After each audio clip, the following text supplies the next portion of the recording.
The conference room was silent, almost unbearably so. Every eye in the room seemed glued to me, but not with curiosity, more like a predator watching prey. He leaned back in his chair, the CEO's trademark smirk curling across his face. "Clear your desk. You have 60 seconds." His words cut through the air like a knife, deliberate and sharp. I didn't flinch. I didn't stammer. I simply exhaled and replied, "Of course." My voice calm, measured, like a whisper that could still carry authority. As I packed my laptop and a few personal items into my bag, I felt every second stretch painfully long. Around me, chairs shifted, papers rustled, a soft murmur of disbelief creeping through the room. This was his show, his stage, but I was about to rewrite the script. I could feel the tension, thick and heavy, like a storm about to break. He had always carried himself like a king among men, magnetic and infallible, a man whose presence could bend reality to his will. When I first joined the company, I believed every word. I believed in the vision he painted with such flamboyant charm. I believed in the mission, in the promise of innovation, in the idea that together we could shape the future. I was his right hand, his strategist, his confidant. Years passed, and I poured myself into that role. I worked long nights, sacrificed weekends, and carried the weight of projects that seemed too heavy even for a team twice our size. Every victory in the boardroom felt like ours, but every failure, every misstep, I absorbed quietly, protecting him and the image he had meticulously cultivated. Loyalty, I thought, was a shield, but shields can crack. And when I stumbled upon the first cracks in his armor, I realized they had always been there. It started small. An email I wasn't copied on. A decision quietly reversed without explanation. A proposal I had labored over suddenly attributed to someone else. At first I rationalized. People make mistakes. Oversights happen. But then the pattern became clear. A deliberate erasure of my contributions, a rewriting of history to favor his narrative alone. The betrayal stung, sharp and unexpected, and yet I did nothing outwardly. I smiled in meetings. I nodded at directives. I learned to hide the storm behind a serene mask. Because silence is a weapon, often more potent than anger, and I had begun to prepare. Each evening, after the office emptied, I meticulously collected evidence, quietly laying the foundation for what would eventually become more than an exit strategy. It was a calculated liberation. Contracts, patents, internal reports, everything I gathered piece by piece without raising suspicion. Every conversation with colleagues became an opportunity to secure trust, not rebellion, but alliance. I knew who would follow when the time came. Now, standing in front of him, in that glass-walled room where his authority had always felt absolute, I was calm. The smirk on his face betrayed his assumption. He believed this was the culmination of the story, that he had humiliated me, reduced me to a momentary punchline for the board to witness. He had no idea that what he perceived as my end was in fact the beginning of a chain reaction he could never stop. The boardroom air was heavy, filled with disbelief and suppressed tension. Chairs creaked as the engineers around me shifted uneasily. I caught their eyes, subtle nods of acknowledgement passing between us. They understood, without words, that this was not chaos. It was the quiet execution of a plan that had been years in the making. And as I slung my bag over my shoulder and walked toward the door, I felt the subtle stirrings of a revolution, one step, one movement, one decisive action at a time. He laughed, a hollow, condescending sound, thinking it marked my end. But I was beyond that. I had learned long ago that true power is quiet, patient, and relentless. And when the door closed behind me, I carried not humiliation, but clarity. Every betrayal, every erased contribution, every slight would eventually converge into a moment of reckoning. The first minute had passed, but the true countdown was only beginning. Weeks earlier, I had noticed the subtle changes, almost imperceptible at first. He was still the charismatic force that drew admiration wherever he went. still the man who could sell visions and victories with a single smile. But the cracks had begun to show, faint yet undeniable. The first was an email. A project I had meticulously overseen had been discussed in a meeting I wasn't invited to. My name didn't appear on the slides. My contribution had vanished, replaced with his glossy stamp of authority. I should have felt anger, rage that bubbled under my skin, but I didn't. Instead, I watched. I observed the patterns, the manipulations, the way he orchestrated credit and blame like a conductor directing a symphony. It was subtle at first, a reallocated budget here, a decision made without explanation there. But each small act built upon the last, creating a picture that could no longer be ignored. Betrayal, I realized, was not always dramatic. Sometimes it was a quiet, insidious erosion of trust.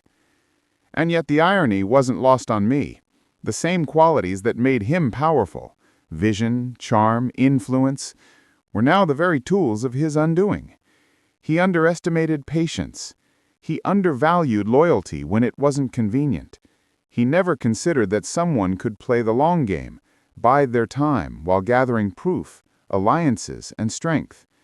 That someone could turn silence into strategy. I began to move discreetly, carefully. Conversations with engineers, late-night discussions over coffee, quiet check-ins with key team members who were loyal to the vision rather than the man. I shared my observations cautiously, framing them not as complaints, but as possibilities. Could we envision a future where our work was recognized, our efforts rewarded, without the shadow of arrogance looming over us? The answer, almost unanimously, was yes. Every weekend became an opportunity to prepare. I drafted contracts, secured legal advice, reviewed patent applications I had filed, and ensured that all essential documents were safeguarded. I made certain that nothing was left to chance. Each step was deliberate, each move calculated. I was building a future not out of spite, but out of necessity. A future where merit, not ego, would be the guiding force. The engineers, 12 in total, became my silent allies. Not rebels, not traitors, but believers in a vision that was slowly being suffocated under the weight of hubris. We didn't speak openly about revolt. It wasn't needed. Trust was a language we shared without uttering a word. Subtle nods, shared glances, quiet assurances in the hallways, they all signaled a unity stronger than any decree from the top. Meanwhile, he continued, oblivious to the undercurrents beneath him. Meetings proceeded with the usual fanfare, announcements made with pomp, credit taken without acknowledgement. He was confident in his supremacy, certain that no one could touch him. His ego had grown so vast that it obscured reality. And reality, I had learned, is patient. I remember the exact moment the plan crystallized in my mind. Sitting in my office late one evening, I reviewed the spreadsheet of patent filings, legal documents, and contracts. I considered the timeline, the sequence of actions that could transform a moment of perceived humiliation into a strategic victory. Each piece fit together like a puzzle, each detail aligning perfectly. It was no longer about retaliation.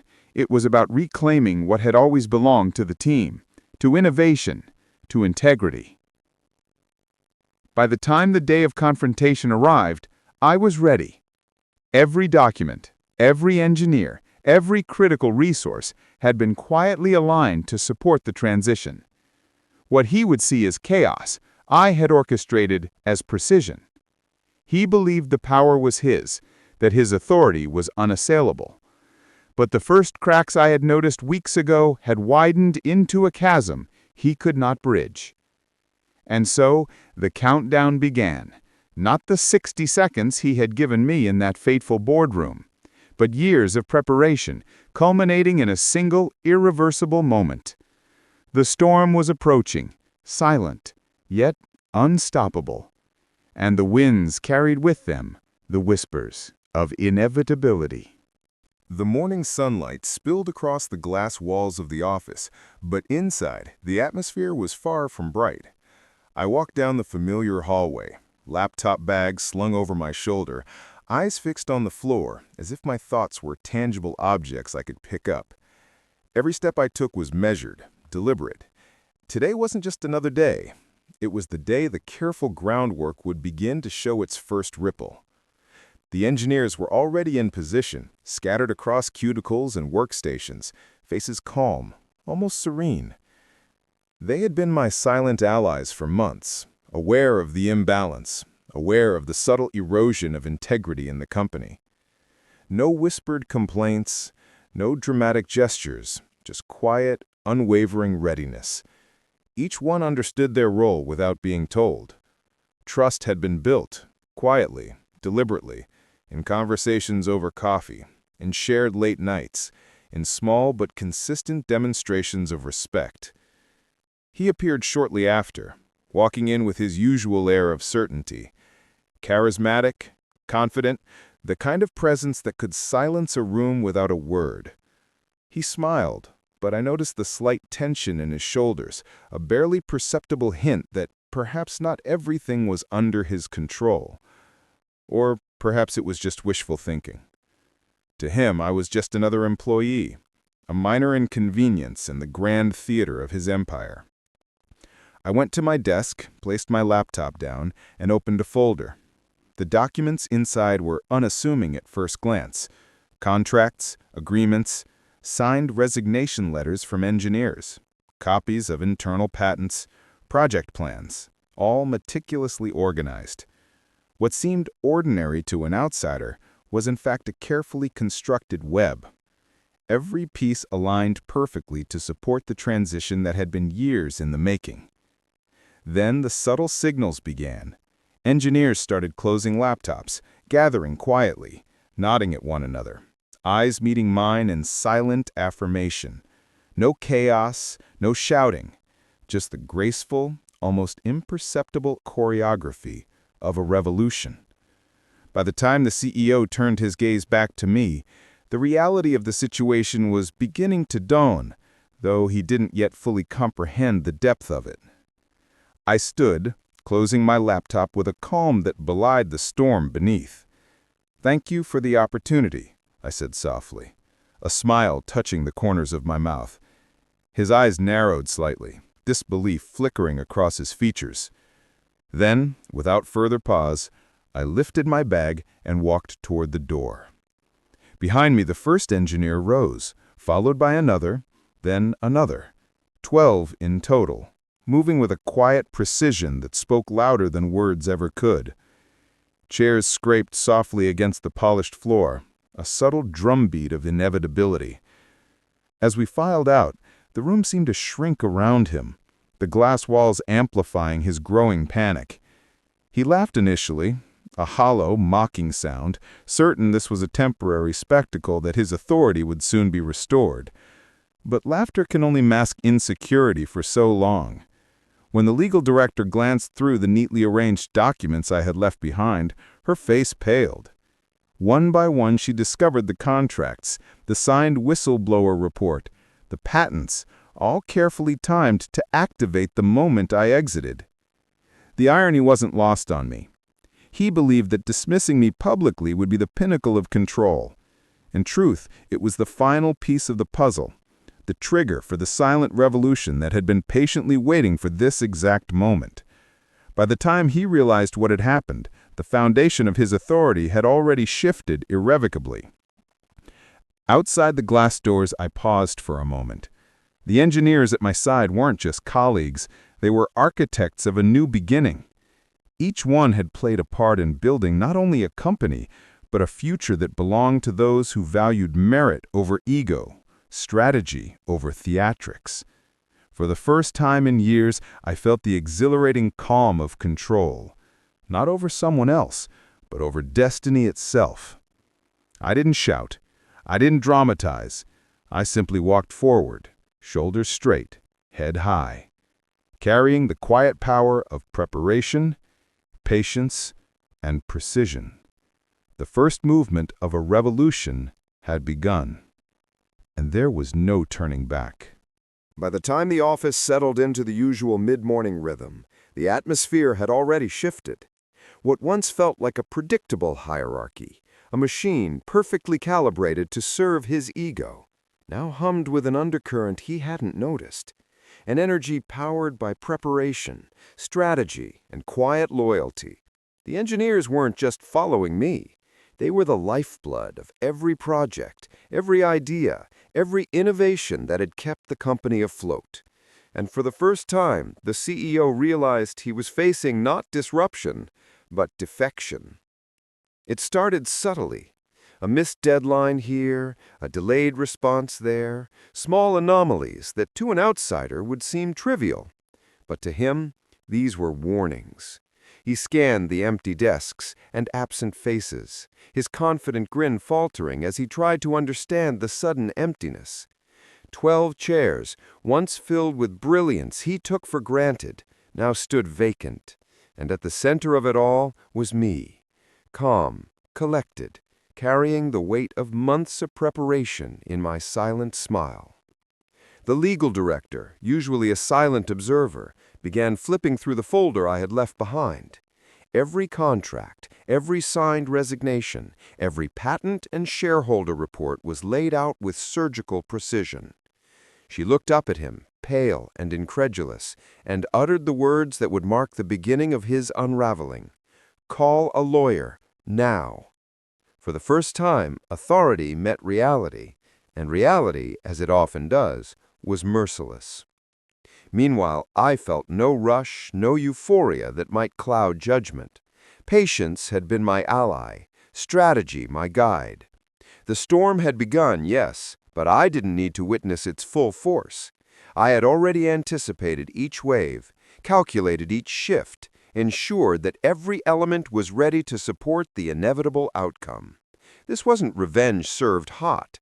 This was execution perfected over time, a patient unfolding of inevitability. Investors, whom he believed loyal to his name alone, were quietly approached, reassured of continuity, and subtly redirected toward the new venture I had incorporated. The patents, the product roadmap, the very architecture of innovation, everything was carefully transferred, safeguarded, ready to thrive outside his grasp. By the time the first ripple of chaos reached him, it was too late. Control had already slipped through his fingers, a slow, inevitable slide that no smirk or command could halt. In the hallways, whispers began to circulate, a subtle murmur of change. Employees who had once been hesitant to speak now nodded at each other, a silent recognition that the tides had turned. I caught a glance from one engineer who had stood by me from the earliest days, quiet, resolute, proud. These weren't followers in the traditional sense. They were partners, co-architects of a new era built on trust and merit rather than fear and arrogance. He tried to reclaim authority, issuing orders and instructions with the same confidence he had always wielded. But confidence without respect, without loyalty, is hollow. Every command he gave fell into empty ears, unheeded and powerless. By the end of the day, he was no longer the orchestrator, he was a spectator in a drama he unknowingly authored. I walked through the office one last time that evening, noting the empty chairs, the quiet determination of those who had chosen a different path, and the subtle weight of inevitability pressing down on him. Silence had carried the day, but silence combined with strategy had rewritten the rules entirely. And as I left, the cool evening air brushing against my face, I felt the unmistakable clarity of purpose fulfilled. This was not chaos, not vengeance. It was justice, executed with precision. The tide had turned, and the first chapter of a new beginning had begun, led by patience, foresight, and the unwavering understanding that true power is rarely loud. It is calculated, deliberate, and inevitable. By the next morning, the reverberations of the previous day were impossible to ignore. The boardroom, once a temple of authority and ego, now felt hollow. Shareholders murmured over phones, investors questioned commitments, and the infrastructure of power he had taken for granted began to creak. And yet, amidst this calculated chaos, I remained a calm observer, a silent architect who had orchestrated it all long before the first chair scraped the floor. The CEO's bravado, once impenetrable, had begun to fracture. His smirk, the symbol of his dominance, faltered as he realized the magnitude of what had slipped from his control. He tried to summon loyalty, but loyalty is not commanded, it is earned. 12 engineers, the backbone of every project, were no longer under his influence. They were aligned with vision, integrity, and purpose, not ego. And with each passing hour, his isolation became more apparent. I walked into my temporary office, the one I had prepared in advance, a space already filled with blueprints, documents, and contacts that would support the launch of our new venture. The folders contained contracts, shareholder agreements, product roadmaps, and legal filings, meticulously organized to activate the moment we made our move. I wasn't just reclaiming what had been lost. I was creating something entirely new. A foundation built on respect, talent, and true innovation. Outside, the company buzzed with confusion and disbelief. He attempted to assert control, issuing memos and holding meetings, but the effect was almost comical. Instructions went unanswered, directives ignored. The authority he assumed as inherent was no longer recognized. Each decision, each attempt to regain momentum only highlighted the gap between perception and reality. His empire, once seemingly unshakable, was unraveling quietly, yet relentlessly. Meanwhile, the engineers moved with purpose, executing plans we had carefully coordinated. They weren't just leaving, they were transferring knowledge, ensuring continuity for the projects that mattered, projects that would now belong to those who truly valued them. Every late-night session, every weekend spent drafting blueprints, every quiet conversation had built toward the singular moment of execution. And as they followed the protocols we had designed together, the final pieces fell seamlessly into place. Investors who had been quietly skeptical were now fully engaged with our new venture. Patents, intellectual property, and strategic agreements were legally secured, forming a robust backbone for the company we were about to launch. By the time the news filtered through the remaining leadership, the CEO realized the depth of his miscalculation. His empire, built on charm and manipulation, was vulnerable in ways he had never imagined. I paused for a moment, observing from a distance, watching the subtle chaos unfold in the spaces he had once dominated. It wasn't dramatic. It wasn't loud. There were no confrontations, no angry outbursts, just the quiet, unstoppable execution of a plan years in the making. The weight of preparation, patience, and strategy carried every action forward, and in that quiet triumph, I realized something profound. Victory doesn't need theatrics. It doesn't need vindication shouted across a room. Victory is measured in results, in the alignment of action and intention, in the realization that patience and foresight outweigh brute force. By the evening, the first official steps toward our new company had been finalized, documents signed, legal procedures complete, and the core team aligned. We had transformed betrayal into opportunity, frustration into innovation, and constraint into freedom. The CEO, who had once wielded absolute control, was left with the hollow echo of authority and the sobering lesson that power, unchecked by integrity, is fleeting. And in the quiet of that night, I finally allowed myself a breath of relief. This wasn't about revenge. It was about reclaiming what belonged to those who had earned it, building a future where merit, trust, and vision mattered above ego. The storm had passed, leaving a landscape reshaped, ready for growth and innovation, guided by those who valued substance over spectacle. The morning sun cut through the glass walls of our new office, illuminating desks that once belonged to him, now reclaimed by those who had truly built the company's foundation. 12 engineers, once quietly loyal in the shadows, now moved with purpose, confidence radiating from every gesture. There was no need for fanfare. The work spoke for itself. This was our moment, quietly triumphant, meticulously earned. I sat at the head of the table, reviewing the first project reports under our new company name. Patents, product prototypes, investor agreements, all validated, all in place. I paused for a moment, letting the gravity of the journey settle in. Years of loyalty, diligence, and strategic patience had culminated in this point. I hadn't needed to yell, hadn't needed to create chaos. Every step had been deliberate, every action calculated.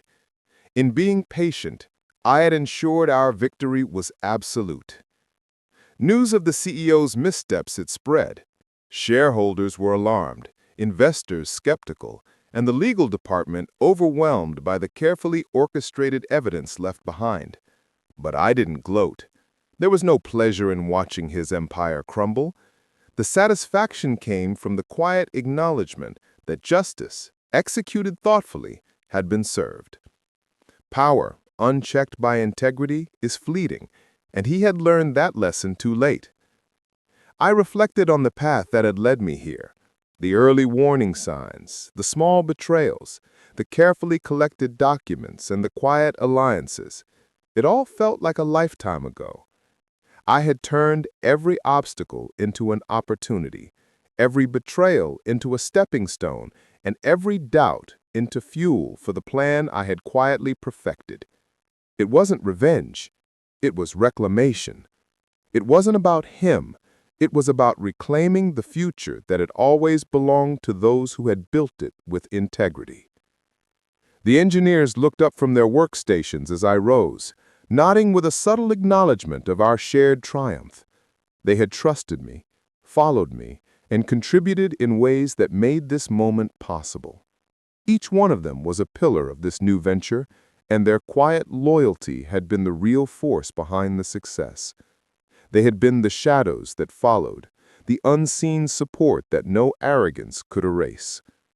For the first time in years, I allowed myself to smile without reservation, not the sharp, strategic smile I had used to hide anger or disappointment, but the genuine smile of someone who had endured, observed, and emerged stronger. The weight of betrayal, the sting of being erased, and the frustration of unseen effort had all transformed into clarity, purpose, and triumph. I thought of him once, the CEO who had underestimated patience and overestimated arrogance. I didn't need to see him fail personally to know the outcome. Share prices plummeting, investors pulling back, legal scrutiny mounting, these were inevitable. What mattered was that our vision, nurtured quietly over years of dedication, was now in capable hands. Integrity had prevailed where arrogance had failed. As the day progressed, the office hummed with a new energy. Ideas flowed freely, strategies were executed without fear, and the atmosphere felt alive with possibility. Every step forward was a reminder that success doesn't come from intimidation or control, but from preparation, patience, and the trust earned through consistent action. Later that evening, I paused at the office window, watching the city lights flicker. The journey hadn't been easy. Every betrayal, every silent observation, and every careful plan had been a test of resilience. But the final lesson was clear. Patience isn't passive. Loyalty isn't blind. Power isn't in domination. It's in the careful cultivation of respect, trust, and competence.